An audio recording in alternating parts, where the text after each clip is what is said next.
वक्रतुंड महाकाय सूर्यकोटी समप्रभ निर्विघ्नं कुरु मे देवा सर्व कार्येषु सर्वदा। हिंदू धर्मामध्ये गणपतीला फार महत्त्वाचे स्थान आहे। सर्व प्रकारच्या शुभ कार्यामध्ये आपण गणपतीला नमन करतो। शिवपार्वतीचा पुत्र गणेशाला विद्येचे दैवत मानलं जातं। ज्या दिवशी शंकराने गणपतीला हत्तीचे तोंड लावून त्याला जिवंत केले त्या दिवशी गणेशोत्सव साजरा केला जातो। त्या दिवसाला गणेश चतुर्थी असं म्हटलं जातं।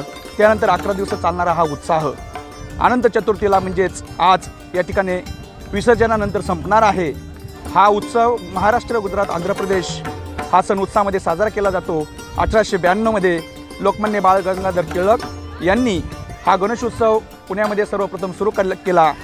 त्या काळामध्ये पारतंत्र्याचा काळ असल्या कारणानं सर्व समाजामध्ये जागरूकता निर्माण व्हावी, एकमेकांच्या विचारांची देवाणघेवाण व्हावी, हा एकमेव उद्देश या गणपती उत्सव आणि शिवजयंती मागे होता।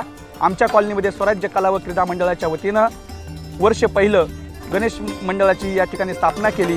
गेले 10 दिवसापासून अतिशय आनंदामध्ये आणि उत्साहामध्ये हा गणेश उत्सव या ठिकाणी पार पडला।